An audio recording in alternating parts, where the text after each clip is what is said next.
ఈ భూమి కాకుండా మరొక భూమి ఉన్నదా? ఇక్కడ కాకుండా మరొక చోట ఎక్కడన్నా జీవనం ఉన్నదా?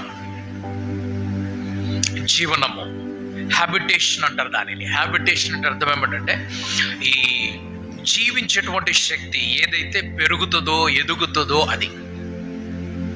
మన మట్టిలో శక్తి ఉన్నది కాబట్టి మనకేం చేస్తుందంటే అది ఆహారాన్ని ఇస్తుంది. మట్టి, ఈ మట్టి వంటి ప్రదేశములు అనేకములు ఉన్నాయి, కానీ ఆహారం ఇచ్చేటువంటి ప్రదేశము ప్రస్తుతానికి మనకి భూమి కనిపిస్తున్నది.